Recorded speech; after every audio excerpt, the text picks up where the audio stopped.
نحمده ونصلي على رسوله الكريم اما بعد فاعوذ بالله من الشيطان الرجيم بسم الله الرحمن الرحيم رب اشرح لي صدري ويسر لي امري واحلل عقدة من لساني يفقهوا قولي۔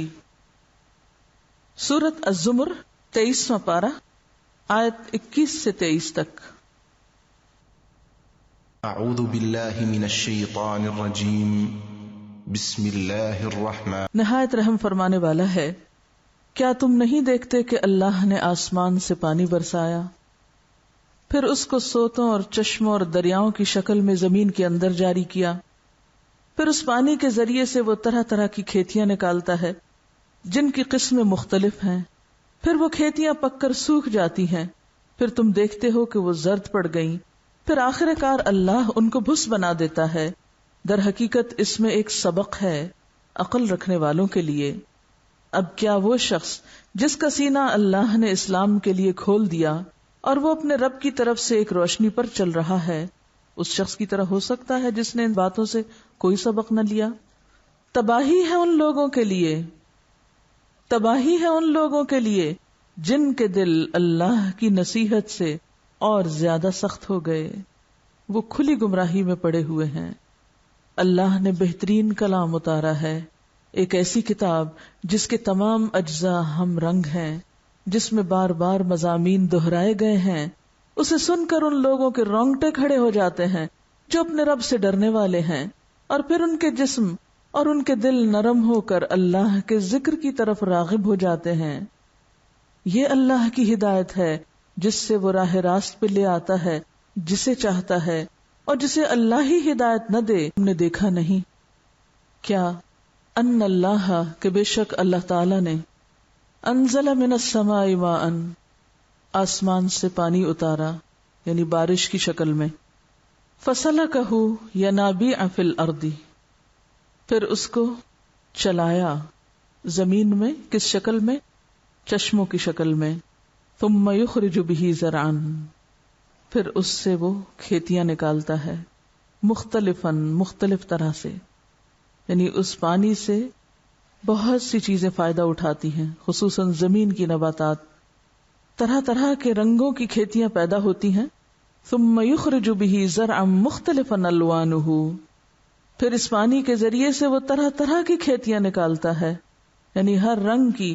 ثم یہیج، پھر وہ پک جاتی ہیں، فتراہ مصفرا، پھر پک کے زرد ہو جاتی ہیں۔ ثم یجعلہ حطاما، پھر وہ ان کو چورا چورا کر دیتا ہے۔ ان فی ذلک لذکری، یقیناً اس میں نشانیاں ہیں، کس کے لیے؟ لأولی الالباب، عقل والوں کے لیے۔ افمن شرح اللہ صدرہ للاسلام، کیا پھر وہ شخص جس کا سینہ اللہ نے اسلام کے لیے کھول دیا، فہو علی نور من ربہ، تو وہی شخص اپنے رب کی طرف سے آئے ہوئے ایک نور پر ہے، جس کا دل اسلام کے لیے کھل گیا، جس کا شعور جاگ اٹھا، جس کا اندر روشن ہو گیا، جس نے نصیحت قبول کر لی۔ فویل للقاسیۃ قلوبہم من ذکر اللہ، لیکن کچھ لوگ ایسے ہیں کہ جن کا دل نہیں کھلتا اللہ کا ذکر سن کے، اس کے برعکس ان کا دل اور سخت ہو جاتا ہے۔ تو ایسے لوگوں کے لیے تباہی ہے جن کے دل اللہ کی نصیحت سے اور سخت ہو گئے، اور نتیجتاً اولئک فی ضلال مبین، کھلی گمراہی میں پڑے ہوئے ہیں۔ اللہ نزل احسن الحدیث، اللہ نے بہترین بات اتاری، یعنی قرآن حکیم، کتاباً، ایک کتاب کی شکل میں، متشابہاً، ایک دوسرے سے ملتی جلتی، یعنی جس کے مضامین باہم ہم رنگ ہیں، مثانیہ، بار بار دہرائے گئے ہیں اس کے مضامین، جس میں ریپیٹیشن ہے، کس لیے؟ تاکہ نصیحت قبول کرنے والے لوگوں کو فائدہ پہنچے۔ تقشعر منہ جلود الذین یخشون ربہم، اسے سن کر ان لوگوں کے رونگٹے کھڑے ہو جاتے ہیں جو اپنے رب سے ڈرتے ہیں، جن کا شرح صدر ہو جاتا ہے، ان کے صدر یا سینے میں یا دل میں جب یہ کلام اترتا ہے تو پھر اس کا اثر پورے جسم پر ہوتا ہے، پوری شخصیت پر ہوتا ہے۔ اندر سے دل کانپ اٹھتا ہے ان کا، اور باہر سے ان کے اندر عاجزی نظر آتی ہے. ثم تلین جلودہم، ان کی کھالیں نرم پڑ جاتی ہیں، وہ ڈھیلے پڑ جاتے ہیں. وقلوبہم الی ذکر اللہ، اللہ کا ذکر سن کے ان کے دل بھی نرم پڑ جاتے ہیں، یعنی ظاہر و باطن دونوں پہ اثر پڑتا ہے. ذالک ھدی اللہ، یہ ہے اللہ کی ہدایت. تو گویا جب تک قرآن پڑھ کر، قرآن سن کر انسان کا دل نہیں بدلتا، انسان کا رویہ نہیں بدلتا، انسان میں عاجزی نہیں آتی، اس وقت تک اس نے قرآن سے کچھ بھی نہیں پایا، ہدایت نہیں پائی، خواہ کتنا بھی علم جمع کیوں نہ ہو جائے.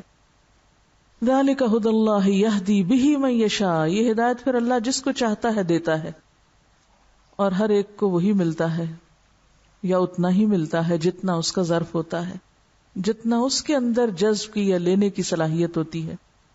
وَمَن يُضْلِلِ اللَّهُ فَمَا لَهُ مِنْ هَادٍ، اور جس کو اللہ بھٹکا دے اس کو تو پھر کوئی ہدایت نہیں دے سکتا، کوئی اس کے لیے کچھ بھی نہیں کر سکتا. پہلی آیت میں بارش سے ایک مثال دی گئی. اگر غور کیا جائے تو بارش کا یہ سارا نظام ایک حیرت انگیز نظام ہے، یعنی جو واٹر سائیکل ہے، اگر آپ اس پر غور و فکر کریں اس میں بہت سی چیزیں ہیں سیکھنے کی. لیکن یہاں جس خاص پہلو کی طرف توجہ دلائی گئی وہ کیا ہے کہ بارش تو ہوتی ہے، لیکن اس بارش کے بعد پھر پانی مختلف سمتیں اختیار کرتا ہے. کہیں وہ دریاؤں کی شکل میں بہتا ہے، کہیں وہ چشموں کی شکل میں، اور زمین کے مختلف حصے مختلف طریقے سے پانی کو جذب کرتے ہیں. اس جذب کے بعد پھر زمین اپنا حق دیتی ہے یا زمین بھی فائدہ مند ہو جاتی ہے. تو بارش اور زمین کے اندر کی قوتیں دونوں مل کر انسانیت کے فائدے کے لیے ایک نئی چیز بناتے ہیں. لیکن انسان اس دنیا میں پائی جانے والی چیزوں سے ایک طرف جہاں فائدہ اٹھاتا ہے، وہاں دوسری طرف اس کے لیے اس میں ایک بہت بڑا سبق بھی ہے کہ یہ رونق اور یہ فائدے وقتی اور عارضی ہیں. کیونکہ کوئی کھیت پانی ملنے پر کتنی بھی ہری بھری ہوتی ہے، اس کی بھی ایک مدت اور ایک لمٹ ہوتی ہے، اور اس مدت یا حد کو پہنچنے کے بعد آپ جتنا چاہیں پانی دے لیں وہ دوبارہ ہری نہیں ہوتی. اب اس کے مقدر میں سوکھنا ہی ہے، اور پھر وہ سوکھنے کے بعد کٹ جاتی ہے، چورا چورا ہو جاتی اور ختم ہو جاتی. اسی طرح انسان کو جب اس دنیا کی نعمتیں ملتی ہیں، سب سے پہلے تو زندگی کی نعمت کو آپ دیکھیے کہ جب انسان کو زندگی ملتی ہے، اس دنیا میں انسان آتا ہے ایک معصوم بچے کی شکل میں، تو پھر اللہ کی نعمتیں پا کر وہ طاقتور ہوتا چلا جاتا ہے. پھر اس پر جوانی کا وقت آتا ہے، پھر آہستہ آہستہ وہ جوانی ڈھلنے لگتی ہے. حالانکہ نعمتیں پہلے سے بھی زیادہ ہو جاتی ہیں، کھانے پینے کا سامان بھی زیادہ ہے، ہر چیز ہے، لیکن انسان اپنی ایک پختگی کی عمر کو پہنچ کر، اپنی اشدہ کو پہنچ کر پھر وہ ڈھلنے لگتا ہے.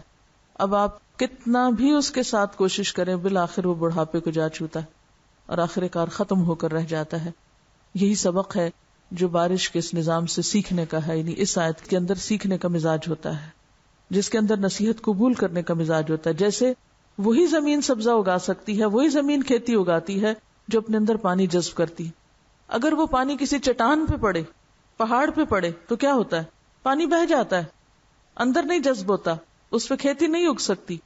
تو اسی طرح کچھ لوگ اللہ کا کلام جو ایک بارش کی طرح برستا ہے انسان پر، اس سے فائدہ اٹھاتے ہیں اور اس سے نصیحت حاصل کرتے ہیں، خود بھی فائدہ لیتے ہیں، دوسروں کو بھی پہنچاتے ہیں. اور کچھ لوگ ایسے ہیں کہ جن پر یہ قرآن بارش کی طرح برستا ہے تو وہ پتھر کے پتھر ہی رہتے ہیں، ان کے دل اور سخت ہو جاتے ہیں، وہ چٹان کی طرح ہوتے ہیں. نصیحتیں اور اللہ کا کلام سارا اوپر سے اوپر بہہ جاتا ہے اور ان کے اندر کچھ بھی نہیں جاتا، نہ وہ خود عمل بدلتے ہیں اور نہ ہی وہ دوسروں کے فائدے کے ہوتے ہیں. اب آپ دیکھیں کہ فرق کس چیز کا ہے کہ کچھ لوگ نصیحت سے فائدہ اٹھاتے ہیں، اللہ کے کلام سے نرم پڑ جاتے ہیں، اور کچھ لوگوں کے دل اور سخت ہو جاتے ہیں. فرق کس بات کا ہے؟ آپ کیا سمجھتے ہیں؟ ایسا کیوں ہوتا ہے؟ یہاں مثال ہے ایک بے حس انسان کی اور ایک حساس انسان کی. ایک حساس انسان ہے جو اللہ کا کلام سنتا ہے تو اس کا دل نرم ہو جاتا ہے، اس کے جسم کے رونگٹے کھڑے ہو جاتے ہیں اور اس کی آنکھوں سے آنسو بہ نکلتے ہیں، اور وہ خود بھی اس سے فائدہ اٹھاتا ہے اور وہ دوسروں کے لیے بھی ایک اچھی مثال ثابت ہوتا ہے. اس کے برعکس کچھ لوگ بے حس ہوتے ہیں، نم ہوتے ہیں، ان کو سن کر کچھ بھی اثر نہیں ہوتا. تو ان کو اثر کیوں نہیں ہوتا؟ وہ چٹان کی طرح کیوں ہیں؟ وہ پتھر کیوں ہیں؟ جو لوگ خول میں بند ہوتے ہیں، جو لوگ اپنے مخصوص نظریات رکھتے ہیں، جو اپنی مخصوص سوچ میں جو ان کے آباء و اجداد کی طرف سے انہیں ملی یا ان کے ماحول اور معاشرے کی طرف سے ان کو ملی، وہ اس سوچ کے یا ان خیالات کے یا ان خواہشات کے یا ان چیزوں کے خول میں بند ہوتے ہیں. اس خول کے اوپر جتنی بھی بارش پڑ جائے، جتنا بھی قرآن ان کو سنا دیا جائے، وہ اوپر سے اوپر ہی پھسل جاتا ہے. جب تک وہ خول نہ ٹوٹے. وہ خول ٹوٹتا ہے، اور خول ٹوٹنے کا مطلب کیا ہے یا خول توڑنے کا مطلب کیا ہے؟ ہر تعصب، ہر خواہش نفس اور ہر طرح کے پچھلے خیالات کو ایک طرف رکھ کر خالی ذہن ہو کر، سنجیدہ ہو کر، ہدایت کا طالب ہو کر اس قرآن کو سننا اور پڑھنا اور سیکھنا. یہ فرق ہے. آپ دیکھیں کہ کون سی زمین سب سے زیادہ پانی جذب کرتی ہے؟ جو خالص ہوتی ہے نا، جس کی مٹی خالص ہوتی، یعنی جس کے اندر نرمی ہوتی. جس زمین میں پتھر ملے ہوئے ہوں یا جو زمین پتھروں سے ڈھکی ہوئی ہو، اس میں کچھ نہیں جاتا اندر. تو جب تک آپ کی نیت خالص نہ ہو، آپ کا جذبہ خالص نہ ہو، آپ کے ارادے سچے نہ ہوں کہ یا رب مجھے تو ہدایت چاہیے، تو ہر چھوٹی موٹی چیز آپ کے راستے میں رکاوٹ بن جائے گی. کبھی آپ تعویلوں کا سہارا لیں گے، کبھی آپ کوئی بہانہ کریں گے، کبھی آپ کسی چیز کو اپنے لیے عذر بنا لیں گے. کیونکہ بہت سے لوگ مثلا کہتے ہیں ہر کوئی اپنا ترجمہ کرتا ہے، ہر کوئی اپنی تفسیر کرتا ہے، ہر کسی نے اپنی اپنی مرضی کی باتیں کہی ہوئی ہیں، لہذا ہم کیا کریں؟ ہمیں نہیں پتہ چلتا صحیح کیا اور غلط کیا ہے. بات بہت عام ہے. بات یہ ہے کہ جس مرضی کا ترجمہ اٹھا لیں، اگر آپ کی نیت اور آپ کا ارادہ یا آپ کے اندر سچائی کی تلاش ہے تو اس کے اندر سے بھی آپ کو سچائی مل جائے گی. بہت سے لوگ کرسچنز ہوتے ہوئے مسلمان کیوں ہو جاتے ہیں حالانکہ وہ اپنی بائبل پڑھ رہے ہوتے ہیں؟ ان کو کیوں نہیں سیٹسفیکشن ہوتی اس پہ؟ نہیں پتا. حق کی تلاش میں ہوتے ہیں. یاد رکھیے، جو شخص سچائی کی تلاش میں ہے اس کو محنت کرنی پڑے گی، اس کو اپنے اندر کے بھی پردے ہٹانے پڑیں گے، اس کو اپنے خول بھی توڑنے پڑیں گے جب اس کو سچائی نظر آئے گی. جب تک آپ خود یہ کام نہیں کریں گے، کیونکہ آپ دیکھیے کہ سچائی کو یہاں دنیا میں بہت سی چیزوں کے بیچ میں رکھ دیا گیا ہے. ٹھیک ہے نا؟ یعنی سچائی اس طرح نہیں رکھی گئی کہ ہر چیز سے نکال کے الگ کر کے رکھ دی گئی اور آپ کو کہا کہ یہ سچائی ہو لے لیں. اس دنیا میں امتحان کیا ہے؟ امتحان کس چیز کا ہے؟ کہ بہت ساری چیزیں آپس میں باہم ملتی جلتی نظر آتی ہیں. پھر انسان کا امتحان کیا ہوا؟ کس کا امتحان ہوا؟ شعور کا، عقل کا، کہ عقل کتنی استعمال کرتا ہے. طلبگار کس چیز کا ہے؟ ایک شخص کو اللہ ہدایت دیتا ہے، دوسرے کو نہیں دیتا. کس بات کا فرق ہوتا ہے؟ ایک طالب تھا، دوسرا طالب نہیں تھا. جو طالب ہوتا ہے، طلب کرتا ہے. سلمان فارسی رضی اللہ تعالیٰ عنہ کی مثال میں آپ دیکھ لیں، یا اسی طرح کے اور بہت سے لوگوں کی، اللہ تعالیٰ کہاں سے کہاں پہنچا دیتا ہے. صرف ایک حق کی تلاش ہے. سب سے پہلے تو آپ کسی اور کی بات کرنے سے اپنے اندر خود سے سوال کیجئے، کیا آپ واقعی حق کی تلاش میں ہیں؟ کیا آپ سچائی کی تلاش میں ہیں؟ کیا آپ سچائی چاہتے ہیں؟ اور یہ بالکل بے آمیز ہو کر آپ کو سوچنا پڑے گا. اگر آپ اپنے نظریات کی پروٹیکشن بھی چاہتے ہوں، اپنے نظریات کی پروٹیکشن چاہتے ہیں، اپنے آباء و اجداد کی پروٹیکشن چاہتے ہیں، اپنے خاص مخصوص نظریات کی پروٹیکشن چاہتے ہیں، ان کو آپ ہاتھ نہیں لگانے دیتے، ان کو آپ چھیڑنے نہیں. تو دوسرے لفظوں میں بات پھر کیا ہے؟ جب تک آپ لا نہیں کہتے. لا کیسے؟ لا الہ الا اللہ. جب تک آپ واقعی اصل الہ کو نہیں پہچانتے تو آپ سچائی نہیں پا سکتے، حقیقت تک نہیں پہنچ سکتے. ہماری سب سے بڑی مشکل کیا ہے کہ ہم لا نہیں کہہ سکتے، نو کہنا نہیں جانتے. کیوں نہیں کہتے نو؟ کیوں نہیں کہہ سکتے؟ کیونکہ ہمارے مفادات وابستہ ہوتے ہیں اس کے ساتھ. اس یس کے ساتھ ہمارے مفادات وابستہ ہوتے ہیں. کسی کی عقیدت وابستہ ہے، کسی کی محبت آڑے ہے. اسی لیے آپ دیکھیں وہ ایک حدیث ہے نا کہ میں نے 5 چیزوں کو 5 چیزوں میں رکھ دیا ہے. یہ اللہ تعالیٰ کا فرمان ہے حدیث قدسی کہ میں نے 5 چیزوں کو 5 چیزوں میں رکھ دیا ہے. لوگ انہیں دوسری چیزوں میں تلاش کرتے ہیں, بھلا وہ کیسے پائیں گے. میں نے اپنی رضا کو مخالفت نفس میں رکھ دیا ہے, لوگ اسے موافقت نفس میں تلاش کرتے ہیں. ہم کسی بھی چیز کو کس قیمت پر لیتے ہیں کہ یہ ہمارے نفس کے یا ہماری خواہشات کے مطابق ہے, پھر تو ہم اسے لیں گے. اور اگر ہمیں اپنے نفس کے خلاف جا کے کوئی بات کرنی پڑے یا سننی پڑے تو کیا ہم اسے قبول کر سکتے ہیں؟ اکثر لوگ حق کیوں نہیں قبول کرتے, کبھی سوچا آپ نے؟ کیونکہ وہ حق ان کی خواہشات کے مطابق نہیں ہوتا. اس زمین پر سب سے بدترین معبود کون سا ہے؟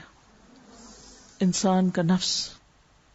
افرأیت من اتخذ الہہ ہواہ فاضلہ اللہ علی علم. کیا تم نے دیکھا اس شخص کو جس نے اپنی خواہش نفس کو اپنا الہ بنا رکھا ہے تو اللہ نے اس کو علم کے باوجود گمراہ کر دیا. علم کے ہوتے ہوئے گمراہی کی طرف جا رہا ہے. علم کے باوجود بھی لوگ کیوں گمراہ ہوتے ہیں؟ کیونکہ وہ خواہش نفس یا نفس کی پیروی کا شکار ہوتے ہیں. وہ صرف وہ چیزیں لینا چاہتے ہیں جن میں نفس کی رضا ہے. اپنے نفس کے خلاف, اپنے نظریات کے خلاف, اپنی مرضی کے خلاف, اپنی پسند کے خلاف, اپنی خواہش کے خلاف کوئی چیز قبول نہیں کر سکتے, خواہ وہ کتنی صحیح کیوں نہ ہو. تو اللہ کی رضا کہاں سے آئے گی؟ کیا آپ نے کبھی کہا اسلمت لرب العالمین؟ کوئی قرآن کا حکم, کوئی اللہ کے رسول کی بات, میری خیالات, میرے نفس, میری سوچ اور میری رائے اور میرے عقیدے اور میرے مسلک اور میرے طریقے کے خلاف بھی ہے, لیکن چونکہ ایک بات صحیح ہے مجھے قبول کرنی ہے. کتنی دفعہ ہم اسلم تو کہتے ہیں ایسے تمام مواقع پر. جو شخص قرآن اس نظر سے پڑھتا ہے کہ جو میرے رب نے فرمایا سچ فرمایا. کسی نے ایک واقعہ سنایا تھا کہ ایک گاؤں میں ایک قبر سے خوشبو آ رہی تھی, تو کسی نے پوچھا کہ یہ شخص کیا عمل کرتا تھا, تو بتایا گیا کہ کوئی تبلیغی جماعت آئی تھی, انہوں نے آ کے لوگوں کو کہا بھی لوگوں قرآن پڑھا کرو. تو وہ شخص ان پڑھ تھا جو وہ فوت ہوا, ان پڑھ تھا, اس کو نہیں پتا تھا کہ اس میں کیا لکھا ہوا ہے. تو وہ قرآن کھول کے پڑھنا کچھ نہیں آتا تھا, وہ صرف ایک ہی جملہ کہتا رہتا تھا, رب جو آکھے سچ آکھے, رب جو آکھے سچ آکھے. نہیں, مجھے نہیں پتا کہ یہ لکھا ہوا کیا, لیکن جو ہے سچ ہے. ایک ان پڑھ شخص اگر یہ جانتا ہے کہ رب جو آکھے سچ آکھے, تو ظاہر ہے کہ پھر اس کا انجام رضی اللہ عنہ ورضوا عنہ ہو ہی سکتا ہے نا. مشکل نہیں. ہم پڑھے لکھوں کی مشکل کیا ہے؟ So called learned people, intellectuals آج کس مصیبت کا شکار ہیں؟ وہ یہ نہیں کہہ سکتے رب جو آکھے سچ آکھے.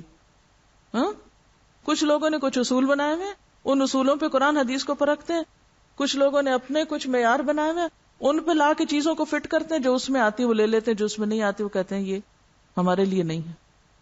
تو جب تک اس طریقے سے پرہیز نہیں ہوگا اور جب تک پورا یقین نہیں ہوگا کہ جو اللہ نے فرمایا سچ فرمایا, اور ہم سب کہتے ہیں صدق اللہ العظیم, لیکن اتنا بے روح کہتے ہیں کہ دل سے تو کبھی نہیں نکلا صدق اللہ العظیم. شاید بہت سے لوگوں کو مطلب بھی نہ آتا ہو.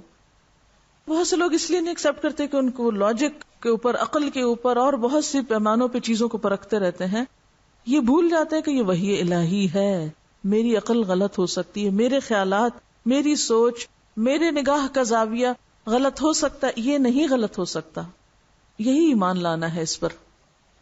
تو اس لیے وہ خول جب نہیں ٹوٹتا تو ہدایت اندر نہیں آ سکتی, اور علم کے باوجود بھی انسان گمراہ ہوتا ہے, اور ہر چیز کے بارے میں پھر وہ ڈسپشن کا شکار ہوتا ہے. اسی حدیث کا اگلا جملہ ہے, میں نے راحت و آرام کو جنت میں رکھ دیا, لوگ اسے دنیا میں تلاش کرتے ہیں. اور کبھی ایک جگہ, کبھی دوسری جگہ, کبھی ایک طریقے سے, کبھی دوسرے طریقے سے, کبھی کھانے میں, کبھی کپڑے میں, کبھی بستر پہ, کبھی کہیں, کبھی کہیں, کبھی کہیں, کبھی انسانوں میں. لیکن کہاں سے ملے؟ ہے ہی نہیں یہاں. جب جہاں ہے اس کے لیے دوڑی نہیں, اس کے لیے کوشش ہی نہیں. وہ شیطان نے اس پہ پردہ ڈالا, وہ بھولے میں اس کو. میں نے علم و حکمت کو بھوک میں رکھ دیا, لوگ اسے سحری میں تلاش کرتے ہیں, یعنی بھرے پیٹ سے تلاش کرتے ہیں. یہ ایک سمبولک بات ہے. اس کا مطلب نہیں کھانا نہیں کھانا چاہیے, اس کا مطلب یہ ہے کہ دین کی سمجھ قربانی کی سطح پر ہی آتی ہے. اپنے بہت سارے نظریات, بہت سے خیالات اپنی راحتیں، آرام، سکون، خوشیاں قربان کرنی پڑتی ہیں، جب جا کے علم و حکمت ملتی ہے، اپنے سارے تعصبات چھوڑنے پڑتے ہیں۔ یہ سب سے مشکل کام ہوتا ہے کہ انسان ساری زندگی جس کو سچ کہتا رہے وہ قرآن پڑھ کے کہے نہیں یہ سچ نہیں تھا، قرآن سچ ہے۔ وہ کہتا نہیں، وہ میرے ماں باپ بھی تو یہی سوچتے تھے، پوری دنیا یہی سوچتی ہے، یہ کیسے جھوٹ ہو سکتا ہے، یہ تو تم نیا اسلام لے آئے ہو۔ تو علم و حکمت کا القاء نہیں ہوتا جب تک کہ انسان قربانی نہیں کرتا۔ پھر فرمایا میں نے اطمینان اور سکون کو قناعت میں رکھ دیا ہے، میں نے اطمینان اور سکون کو قناعت میں رکھ دیا ہے۔ لوگ اسے دولت میں تلاش کرتے ہیں، بھلا وہ کیسے پائیں گے؟ جتنی چاہے آپ کے پاس دولت ہو، آپ سکون میں آ ہی نہیں سکتے جب تک آپ کے اندر جذبہ قناعت نہ ہو کہ اللہ جو تو نے دیا میں اس پہ راضی، تیرا شکر۔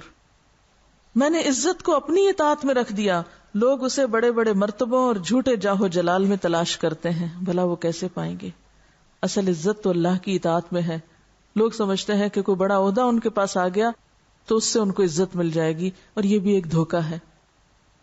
تو اللہ نے تو حق اتار دیا، اللہ نے تو بارش اتار دی، اور یہ دین کا علم مختلف طریقوں سے جاری و ساری ہے، چشمے بہہ رہے ہیں، دریا بھی ہیں، سمندر بھی ہیں، چشمے بھی ہیں، لیکن فائدہ اٹھانے والے کتنا اٹھاتے ہیں اور کس درجے کا اٹھاتے ہیں، یہ ہر ایک کے اپنے ظرف کی بات ہے۔ آپ کنویں پہ جائیں پانی لینے کے لیے، کتنا لائیں گے بھر کے؟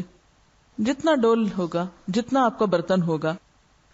ثم یخرج به زرعا مختلفا الوانه، پھر یہاں پانی کے مختلف فائدوں میں سے ایک فائدے کا ذکر کیا گیا ہے کہ کس طرح پانی زمین پر زندگی کا باعث بنتا ہے، اور پھر تم دیکھتے ہو کہ وہ ایک دن ختم ہو جاتا ہے۔ اسی طرح انسان جتنا بھی علم والا ہو، جتنا کچھ بھی حاصل کر لے، جتنا بھی عبادت گزار ہو، جتنا بھی اللہ کا مقرب ہو، جتنے بھی اچھے اچھے کام کر لے، بالآخر ایک دن چاہے پیغمبر ہوں، چاہے بزرگان دین ہوں، آخر ایک دن واپس جانا ہے۔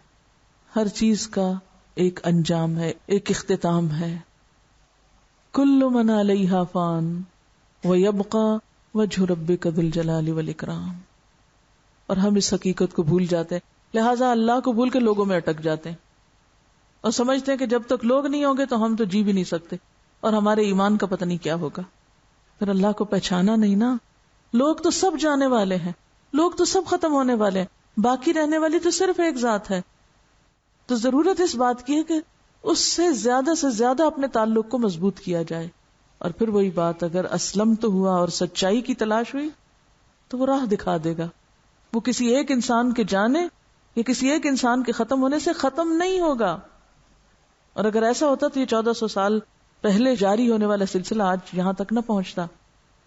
اس دین کی حفاظت اللہ کے ذمے ہے، وہ اس کا انتظام کرتا ہے۔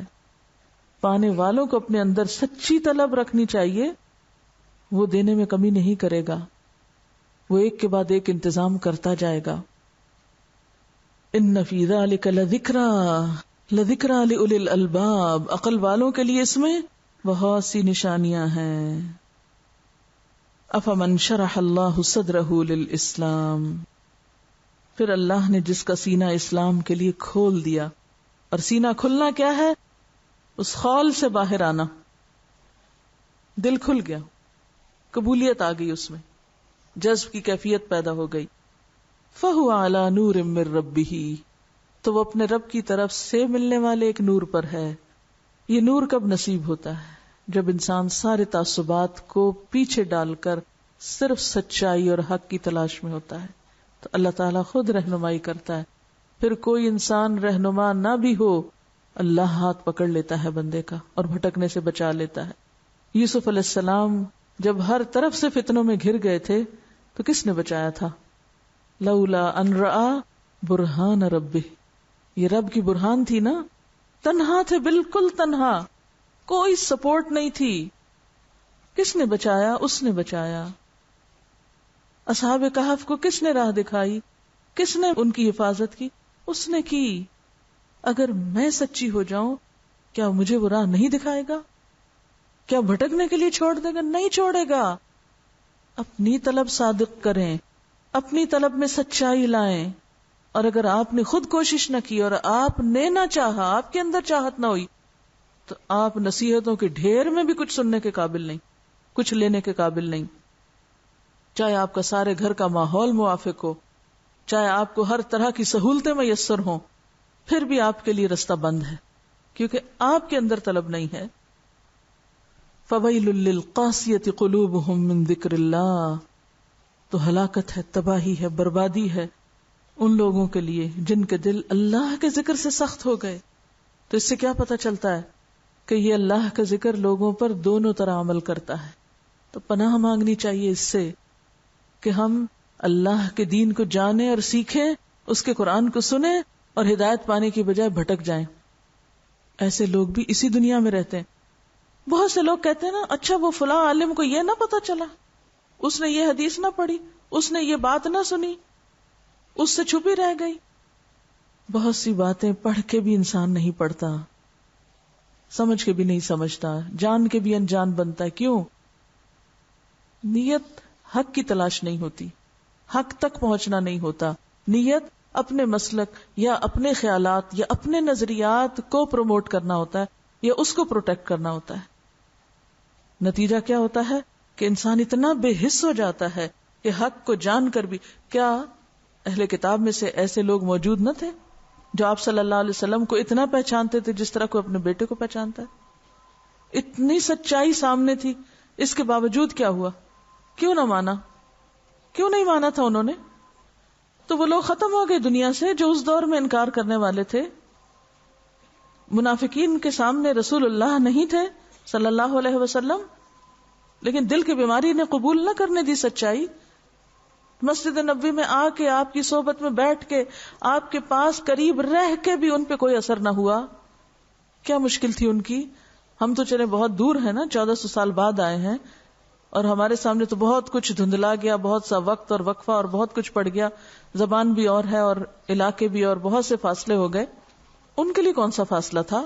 کوئی زبان بیریئر تھی یا کوئی مقام کا فرق تھا؟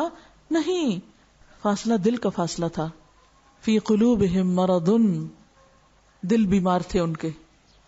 آج بھی جن کی نیتیں خراب ہوں، جن کے دل بیمار ہوں، وہ حق سامنے پا کر بھی نہیں پا سکتے، وہ نہیں قبول کر سکتے، کیونکہ اوپر غلاف کسی اور چیز کا چڑھا ہوا ہے، پرائرٹیز کچھ اور ہیں. اولئک فی ضلال مبین، یہی لوگ کھلی گمراہی میں مبتلا ہیں. یہ کس کو کہا جا رہا ہے یہ کھلی گمراہی میں؟ یہ کس کے لیے ہے بتائیے؟ جنہوں نے قرآن نہیں سنا، جن کو ہدایت نہیں پہنچی، جن کے پاس علم نہیں ہے. نہیں، سب کچھ ہے. فَوَيْلٌ لِّلْقَاسِيَةِ قُلُوبُهُم مِّن ذِكْرِ اللَّهِ، ان پہ دوائی کا ریئیکشن ہو گیا ہے. وہی دوا جو دوسروں کے لیے شفا تھی، وہ ان کے لیے ہلاکت اور موت بن گئی. تو قصور تو اندر ہے نا، کلام ہدایت میں، یہ دینے والے میں تو نہیں. تو بہت سے لوگ سیکھ کر بھی بھٹکتے ہیں، جان کر بھی انجان ہوتے ہیں. اللہ نزل احسن الحدیث کتابا متشابہا، اللہ نے بہترین کلام اتارا، یعنی قرآن کی صورت میں اللہ نے بہترین کتاب انسان کو دی. اس کتاب کی 2 خصوصیات ہیں، نمبر 1 متشابہن اور نمبر 2 مسانی. متشابہ کا معنی ہے ملتی جلتی، یعنی ایک حصہ دوسرے حصے سے موافقت کرتا ہے، اس میں ٹکراؤ نہیں ہے.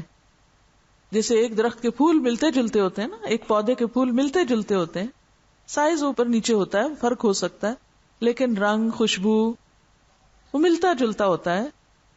تو اسی طرح اس قرآن میں کوئی تضاد نہیں، یہ بے تضاد کتاب ہے، اور اس کے مختلف مضامین ایک دوسرے سے ملتے جلتے ہیں، اجزاء ہم رنگ ہیں. اور دوسری صفت کیا ہے؟ مسانیہ. مسانیہ کا کیا معنی ہے؟ دہرائی ہوئی چیز. اسنین سے نا 2، ایک بات بار بار کی ہوئی یعنی ریپیٹیشن والی، لیکن ریپیٹیشن بھی اکتانے والی نہیں. ایک بات کو مختلف مضامین اور مختلف طریقوں سے بیان کیا گیا ہے، کیونکہ یہ کتاب نصیحت ہے.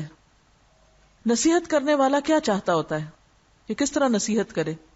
عموماً آپ نے دیکھا ہوگا کہ جو کلام نصیحت پر مبنی ہوتا ہے اس میں ریپیٹیشن ضرور ہوتی. کبھی آپ نے کسی کو نصیحت کی، اپنے کسی بچے کو، کسی دوست کو، کسی کو کی؟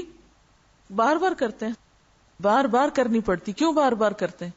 کیونکہ دل کے اندر ایک تڑپ ہوتی ہے، جب تک دوسرا لے نہ لے، قبول نہ کر لے، تو ایک ہی بات ایک رنگ سے دوسرے رنگ سے بار بار مسانیاں ریپیٹڈلی. تو چونکہ قرآن کتاب نصیحت ہے، اس لیے اس کی ضرورت تھی کہ سننے والے کے دل میں بات اترے، سننے والا سن لے، سمجھ لے، اپنے مطلوب کو پا لے. اور یہی اس قرآن کی حکمت ہے. اگر ایک بات صرف ایک دفعہ کہی جاتی تو ایک دفعہ سے تو ہم ماننے والے بھی نہیں اور سمجھنے والے بھی نہیں.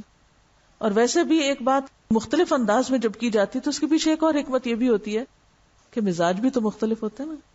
کسی کو انذار کا پہلو اثر کرتا ہے، مراد اس سے کیا ہے، ڈرانے والی بات اس پہ اثر کرتی ہے، کسی کے اوپر خوشخبری اثر کرتی ہے، کسی کے اوپر ایک بات، کبھی ایک جملہ بھی انسان کی زندگی بدل دیتا ہے. تو اسی لیے ایک بات کئی دفعہ دہرائی گئی. تقشعر منہ جلود الذین یخشون ربہم، جو لوگ اپنے رب سے ڈرتے ہیں وہ قرآن سن کے کانپ اٹھتے ہیں. اللہ تعالیٰ نے ہم سب میں یہ صلاحیت رکھی ہے کہ کچھ باتیں سن کر ہمارا اندر ہل جائے، کانپ اٹھے، ہمارے رونگٹے کھڑے ہو جائیں. کبھی کسی کے ساتھ ہوا؟ کب ہوتا ہے؟ جب آپ بہت خوش ہوتے ہیں، جب خوف ہوتا ہے، کوئی دہشتناک خبر ہوتی ہے، کوئی ڈرانے والی بات ہوتی ہے. یہ انسان کی فطرت ہے کہ انسان ایسی باتوں سے ڈرتا ہے، اور پھر اس کے اندر نرمی پیدا ہوتی ہے، اس کے اندر عاجزی آتی ہے. تو جو انسان بھی سنجیدہ ہے، جس نے خول توڑ دیا ہے، جو اپنے رب کے لیے خالص ہو گیا ہے، جو سچا ہے، جو اندر سے وہ اس کی معصومیت نکل آئی، اس کے اوپر چھوٹی سی بات بھی خوب اثر کرتی اور اس کے دل پر جا لگتی، اور دل سے پھر پورے جسم تک، کیونکہ دل سے خون روئیں روئیں تک پمپ ہوتا ہے. یعنی دل کا جو ایکشن، ایک دل ہی ایسی جگہ ہے کہ جہاں سے جب خون پمپ ہو کے ہمارے سارے جسم کو پہنچتا ہے تو ایک ایک بال کی جڑ تک آتا ہے. تو بالکل اسی طرح جو بات دل میں اترتی ہے تو پھر وہ ہمارے ایک ایک روئیں کو متاثر کرتی ہے. لیکن اگر کوئی شخص پتھر دل ہے اور چٹان بنا ہوا ہے، سخت دل ہے، قسوۃ القلبی کا شکار ہے، تو ایسے شخص کو اس کا کچھ بھی فائدہ نہیں ہوتا. تو جو شخص اللہ سے ڈرتا ہے، آخرت کے عذاب سے ڈرتا ہے، قرآن اس پر اسی طرح اثر کرتا ہے جیسے کسی بھی شخص پر کوئی خوفناک خبر اثر کرتی ہے. نتیجہ کیا ہوتا ہے؟ ثم تلین جلودہم، ایسے لوگوں میں عاجزی پیدا ہونے لگتی ہے، ان کی جلد نرم ہو جاتی ہے، ڈھیلے پڑ جاتے ہیں. وقلوبہم، اور ان کے دل بھی نرم ہو جاتے ہیں، الی ذکر اللہ، اللہ کے ذکر کی طرف مائل ہو جاتے ہیں. ذالک ھدی اللہ، یہ اللہ کی ہدایت ہے. یہدی بہ من یشاء، اللہ جس کو چاہتا ہے ہدایت دیتا ہے. اور وہ کس کے لیے چاہتا ہے؟ جس کے اندر نصیحت قبول کرنے کا مزاج ہوتا ہے، جو نصیحت لینے کے قابل ہوتا ہے، جس نے اپنا دروازہ کھلا رکھا ہوتا ہے، جس نے اپنا خول توڑا ہوا ہوتا ہے، جو طلب کرتا ہے. ایک ہی بات مختلف لوگوں پر مختلف طرح اثر کرتی ہے. زیادہ کس پہ کرتی ہے؟ جس کے اندر طلب زیادہ ہوتی ہے. کم کس پہ کرتی ہے؟ جس کی طلب کم ہوتی ہے. تو جس شخص کا مزاج نصیحت قبول کرنے کا ہو، اس کے لیے چھوٹی سی بات بھی بہت بڑی نصیحت کی ہوتی ہے، حتیٰ کہ اس کو کسی کی نصیحت کی ضرورت نہیں ہوتی، وہ خود ہی ہر چیز سے نصیحت پکڑ رہا ہوتا ہے. کچھ لوگ ہوتے ہیں نا، انہیں یہ کہنا پڑتا ہے کوئی نصیحت کر دیں. کبھی آپ نے تو نہیں کسی سے کہا؟ مجھے اکثر اس مشکل کا سامنا ہوتا ہے کہ جس کو خود سب سے زیادہ نصیحت چاہیے، لوگ اس سے زیادہ مانگتے ہیں. جو مفلس ہو وہ کسی کو کیا دے گا.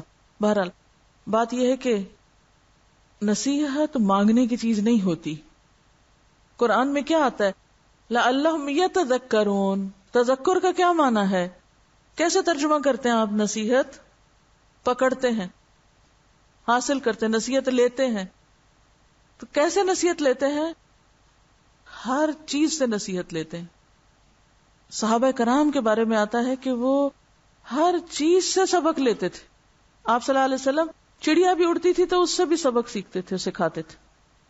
ہر واقعہ سبق کے قابل ہوتا تھا، ہر چیز سے نتیجہ نکالا جاتا تھا.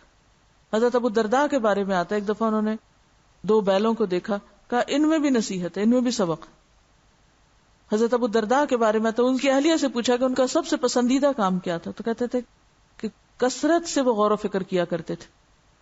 ان فی خلق السماوات والارض واختلاف اللیل والنہار لآیات لأولی الالباب. ضرورت ہے عقل مند ہونے کی. جو عقل والے ہیں، جو عقل استعمال کرتے ہیں، جو باشعور لوگ ہوتے ہیں، جو حقیقت میں حساس ہوتے ہیں، وہ ہر چیز سے نصیحت لیتے ہیں. چاہے انہیں کوئی نصیحت کرے یا نہ کرے، وہ اس کا انتظار نہیں کرتے کہ کوئی ہمیں نصیحت کرے تو پھر ہم نصیحت قبول کریں. نصیحت پانے والا شخص دوسروں کی نصیحت کرنے کا منتظر نہیں رہتا. وہ یہ نہیں کہتا مجھے تو آپ نے کہا ہی نہیں تھا، مجھے تو کسی نے سمجھایا ہی نہیں تھا. اس کا حال کیا ہوتا ہے؟ وہ حدیث میں آتا نا، السعید من وعظ بغیرہ. خوش قسمت کون ہے؟ جو نصیحت قبول کر لے، کسی اور سے عبرت پکڑے. اگر کسی اور کے ساتھ کوئی حادثہ ہوا یا کوئی تکلیف ہوئی ہے، کوئی پریشانی ہوئی ہے، کوئی اس کو نقصان پہنچا، تو وہ اس بات کا انتظار نہیں کرتا کہ یہ میرے ساتھ پیش آئے تو پھر میں سیدھا ہوں. وہ اس کو دیکھ کے ہی سبق حاصل کر لیتا ہے. وہ دوسروں پہ آنے والی مصیبتوں، پریشانیوں اور تکلیفوں سے بھی سبق سیکھ لیتا ہے. وہ کسی کو اچھا کرتے ہوئے دیکھتا ہے تو اس بات کا انتظار نہیں کرتا یہ مجھے کہے اچھا کرو تو پھر میں کروں گا. وہ کیا کرتا ہے کہ مثلا آپ کسی کو دیکھ رہے ہیں کہ وہ اچھا کام کر رہا ہے، کوئی اچھی سی نماز پڑھ رہا ہے، کوئی اچھے انداز میں بات کر رہا ہے. ایک شخص ہے وہ صرف دوسرے کا سٹائل دیکھ کے بہت کچھ سبق لے لیتا ہے، اور ایک وہ شخص ہے جو اس بات کے انتظار میں آنکھیں کان دل دماغ بند کر کے بیٹھا رہتا ہے کہ وہ کرنے والا آ کے مجھے ایک لمبا سا لیکچر دے، مجھے ٹپس بتائے اور مجھے طریقے بتائے تو پھر میں ذرا عمل شروع کروں. ہوتے ہیں نا ایسے دونوں طرح کے لوگ ہوتے ہیں. کچھ لوگ دوسروں کو اچھا کرتے دیکھتے ہیں، وہ دیر نہیں لگاتے، انتظار نہیں کرتے، وہ کیا کرتے ہیں خود شروع کر دیتے ہیں، ویسے ہی کرنے لگ جاتے ہیں. اور کچھ لوگ کیا بہانہ کرتے ہیں، وہ ہمیں آرڈر ہی نہیں ملا، حکم ہی نہیں جاری ہوا، فرمان ہی نہیں جاری ہوا، ہمیں تو کسی نے سمجھایا ہی نہیں تھا، وہ ہمیشہ دوسروں کو بلیم کرتے رہیں گے. تو جن کو نصیحت قبول کرنا ہے وہ دوسروں کو اچھے کام کرتے دیکھ کر اچھائی کا شوق اپنے اندر لاتے ہیں، اور وہ شوق ان کو خود بخود اس طرف لے جاتا ہے. اور اگر وہ کچھ سن لیں تو اور چوکنے ہو جاتے ہیں. اب ایک ہے پہلے ہی دل کا نرم ہونا، جاذب ہونا، صرف دیکھ کے نصیحت لے رہے ہیں. ایسے لوگوں کو چھوٹی سی بات سنا دی جائے تو وہ کیا کرتی ہے، ان کے اوپر سونے پہ سہاگا اور زیادہ ان کو سکھانے والی ہو جاتی ہے. اور اگر کوئی ڈرانے والی بات آ جائے تو پھر تو وہ ٹوٹ کر رہ جاتے ہیں. وَإِنَّ مِنَ الْحِجَارَةِ لَمَا يَشَّقَّقُ، شق ہو جاتے ہیں. وہ کبھی غافل بھی تھے تو جو ہی حق پتہ چلا ٹوٹ گئے. انہوں نے کسی بھی قسم کی کوئی ریزسٹنس شو نہیں کی. تو وہی مثال پھر جو شروع میں آئی تھی کہ کچھ لوگوں پہ بارش پڑتی ہے تو وہ جذب کر جاتے ہیں زمین کی طرح جو اپنے اندر لے جاتی ہے پانی، اور کچھ چٹان کی طرح ہوتے ہیں جو کچھ بھی انہیں سنا دو، جھنجھوڑ دو، ڈرا دو، کچھ بھی کر دو، سارا کچھ پانی بہ جائے گا ان کے بالکل بے حس، خول میں بند ہے. وَإِنَّ مِنْهَا لَمَا يَشَّقَّقُ فَيَخْرُجُ مِنْهُ الْمَاءُ وَإِنَّ مِنْهَا لَمَا يَهْبِطُ مِنْ خَشْيَةِ اللَّهِ. کچھ لوگ اللہ کے ڈر سے گر پڑتے ہیں.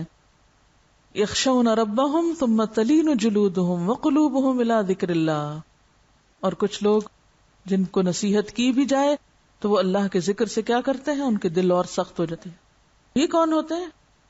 جو کسی کی سننا نہیں چاہتے، جو غور ہی نہیں کرنا چاہتے، جو خود کو زحمت ہی نہیں دینا چاہتے اور اپنی ہی اکڑ میں رہتے ہیں.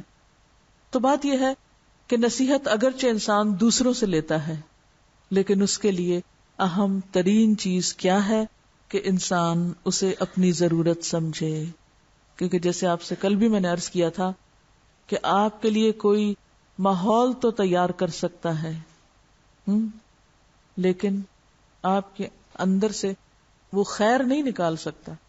بیج اللہ ہی اگاتا ہے. اس کو آپ اس مثال سے سمجھیے نا، ذالک ھدی اللہ یہدی بہ من یشاء ومن یضلل اللہ فما لہ من ہاد. جس کو اللہ بھٹکا دے اس کو پھر دوسرا تو کوئی ہے ہی نہیں کہ جو ہدایت دے سکے، جو اس کو سیدھی راہ پہ لا سکے. تو اللہ کس بیج کو اگاتا ہے؟ جس بیج کے اندر یہ صلاحیت پاتا ہے کہ وہ اگنے کے قابل ہے. ناقص اور خراب بیج نہیں اگا کرتے، نہ ان کو اگایا جاتا ہے. تو بات یہ کہ سب انسان برابر نہیں ہوتے. کسی کے پاس زیادہ علم ہوتا ہے، کسی کے پاس کم ہوتا ہے، کسی کے اندر زیادہ جذب کی صلاحیت ہوتی ہے، کسی کے پاس کم صلاحیت ہوتی ہے. کوئی تجربہ کار ہوتا ہے، کوئی زیادہ تجربہ کار ہوتا ہے، کوئی کم تجربہ کار ہوتا ہے، کوئی زیادہ سمجھدار ہوتا ہے، کوئی کم سمجھدار ہوتا ہے. جس طرح زمین کے حصے مختلف ہیں، اسی طرح انسانوں کی قسمیں بھی مختلف ہیں. اور یہ اللہ تعالیٰ نے کس لیے رکھا ہے؟ تاکہ لوگ ایک دوسرے سے بھی فائدہ اٹھائیں. تو کرنے کا کام کیا ہے؟ ایک طرف کائنات سے سبق لینا ہے. کیسے؟ جو پہلی مثال میں آسمان سے پانی برس رہا ہے اور زمین کے اندر جا رہا ہے اور یہ ساری باتیں، ٹھیک ہے. دوسری طرف کتاب سے سبق لینا ہے، اور تیسری طرف اپنے جیسے بندوں سے ان کو کام کرتے دیکھ کر اپنے چھوٹے سے بھی اور اپنے بڑے سے بھی ہر ایک سے نصیحت قبول کرنی ہے، ہر ایک سے سیکھنا ہے. آج کسی کا ایک کمنٹ تھا کہ وہ بتاتی کہ یہاں آ کر ہاسٹل میں رہ کے جو مجھے بہت اچھی بات لگی کہ ہر طرح کے زیادہ پڑھے لکھے بھی اور کم پڑھے لکھے بھی اور ہر بیک گراؤنڈ کے لوگ موجود ہیں. تو میں کہیں بیٹھی بھی تھی اور ایک بچی مجھے جو کسی گاؤں سے تھی، بظاہر مجھے ایسا لگا کہ جیسے اس کو کچھ سمجھ نہیں، لیکن جب میں نے اس سے بات چیت شروع کی اور اس سے سیکھنا شروع کیا تو مجھے اپنا آپ بھی حقیر لگنے لگا. تو یہ ایک حقیقت ہے کہ بعض اوقات انسان ایک شخص جس کو وہ معمولی سمجھتا ہے اس سے وہ کچھ سیکھ لیتا ہے جو بہت سے پڑھے لکھے لوگوں سے بھی وہ نہیں سیکھ سکتا. اس کی اور ایک چھوٹی سی مثال ہے. کسی نے ایک واقعہ شیئر کیا ہے. لکھتی ہیں کہ ایک عیسائی خاتون اپنے اسلام لانے کا واقعہ بیان کرتی ہیں کہ میں ایک ہوٹل کی مالکہ تھی. 70 سالہ بوڑھا میرا ملازم تھا. اس کا جوان بیٹا چل بسا. مجھے بے حد صدمہ ہوا. میں بوڑھے کے پاس تعزیت کے لیے گئی، دلی رنج و غم کا اظہار کیا. جب میں غم کی باتیں ختم کر چکی تو اس نے بہت شاکرانہ انداز میں آسمان کی طرف انگلی اٹھائی اور کہا، یہ اللہ کی تقدیر ہے، اللہ کی امانت تھی، وہ لے گیا، اس میں غم زدہ ہونے کی کیا بات ہے، ہمیں تو ہر حال میں اس کا شکر ادا کرنا ہے. وہ کہتی ہے کہ میں بوڑھے کا آسمان کی طرف انگلی اٹھانا اور صرف ایک ہاتھ سے یہ اشارہ، ہمیشہ کے لیے یہ انگلی میرے دل میں پیوست ہو گئی کہ میں نے اتنی باتیں کی اور اتنا بڑا صدمہ تھا، اور وہ شخص اتنے کانفیڈنٹلی انگلی آسمان کی طرف اٹھا کے کہہ رہا تھا کہ یہ اللہ کا فیصلہ ہے.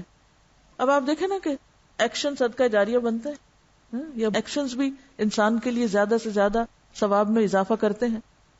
تو وہ کہتی ہیں کہ میرے دل میں پیوست ہوگی. میں حیران تھی کہ اس دنیا میں اس قسم کے صابر اور شاکر اور مطمئن دل بھی موجود ہیں.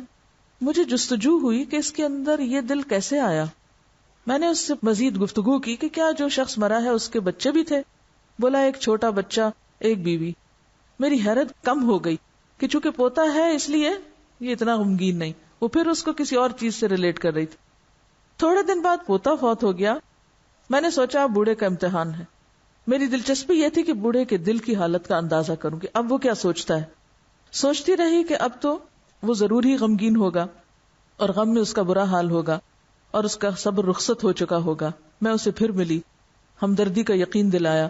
اس نے پھر وہی انگلی آسمان کی طرف اٹھائی اور کہا، اللہ کی تقدیر، کوئی شخص دم نہیں مار سکتا، اسی نے دیا تھا لے لیا، اسی کا شکر ادا کرنا واجب ہے. نہ اس کے منہ سے کوئی آہ نکلی، نہ آنسو ٹپکے، اور نہ ہی زبان سے کوئی افسوس کے کلمات تھے. مجھ سے یہ معمہ حل نہیں ہو رہا تھا کہ ایک شخص کا بیٹا فوت ہو گیا اور پھر بیٹے کا بھی بیٹا پوتا فوت ہو گیا اور یہ شخص اب بھی مطمئن ہے. اور پھر وہ کہتی ہیں کہ میں اسی تاثر کے ساتھ واپس آئی. وہ کہتی کہ اس بات کا میرے دل پہ اتنا اثر تھا کہ مجھے یوں لگا کہ جیسے بوڑھے نے یہ بات کر کے میرا قتل کر دیا ہے. یعنی میرے لیے وہ بات ناقابل برداشت تھی کہ جو صدمہ غیروں کے لیے صدمہ تھا وہ اس بوڑھے کے لیے اس طرح کا صدمہ نہیں تھا.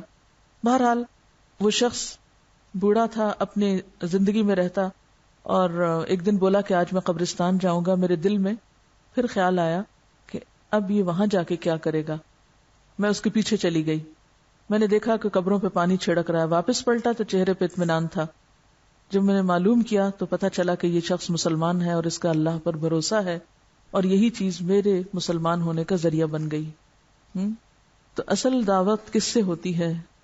اخلاق اور ایمان اور کردار سے، کہ آپ کے منہ سے شکوہ نہ نکلے، آپ کی زبان سے ایسی بات نہ نکلے جو آپ کے دین کو کمزور ثابت کرے. دیکھیے میں نے آپ کو 3 چیزیں آج دی ہیں کہ جن سے نصیحت حاصل ہوتی ہے. نمبر 1 کائنات کی جو نشانیاں ہیں، ہر چیز میں عبرت، ہر چیز میں عبرت. نمبر 2 اللہ کی کتاب جس میں ہمارے لیے نصیحت. اور نمبر 3 ہمارے ہی آس پاس بسنے والے وہ سارے لوگ جن کے اندر اللہ نے طرح طرح کی خوبیاں رکھ دی ہیں، جن میں سے ہر ایک کے اندر کچھ نہ کچھ سیکھنے کی چیز ہے، لیکن ہمارا تکبر اور غرور ہمیں انسانوں کی قدر کرنے نہیں دیتا. ہم اپنے مقابلے میں دوسروں کو حقیر سمجھتے رہتے ہیں. لہذا ان سے سیکھنے اور نصیحت حاصل کرنے کے بہت سے مواقع گنوا دیتے ہیں. خول سے باہر نکلیے، کائنات پہ نگاہ ڈالیے، اللہ کی کتاب تعصب کے بغیر پڑھیے، اللہ کے رسول صلی اللہ علیہ وسلم کی سنت ہر طرح کے تعصب سے خالی ہو کر پڑھیے، اور بندوں کے ساتھ انکنڈیشنل محبت کیجیے، ہر ایک سے سیکھنے کی کوشش کیجیے. یہی سیکھنے کا طریقہ ہے. ایسے ہی لوگ کامیاب ہیں، ایسے ہی لوگ ہدایت یافتہ ہیں. وآخر دعوانا ان الحمد للہ رب العالمین. سبحانک اللہم و بحمدک نشہد ان لا الہ الا انت نستغفرک و نتوب الیک. السلام علیکم ورحمۃ اللہ وبرکاتہ. انزل من السماء ماء فسلكه ينابيع في الأرض ثم يخرج به زرعا مختلفا ألوانه ثم يهيج فتراه مصفرا ثم يجعله حطاما إن في ذلك لذكرى لأولي الألباب. أفمن شرح الله صدره للإسلام فهو على نور من ربه فويل للقاسية قلوبهم من ذكر الله أولئك في ضلال مبين. الله نزل أحسن الحديث كتابا متشابها مثانية تقشعر منه جلود الذين يخشون ربهم ثم تلين جلودهم وقلوبهم إلى ذكر الله ذلك هدى الله يهدي به من يشاء ومن يضلل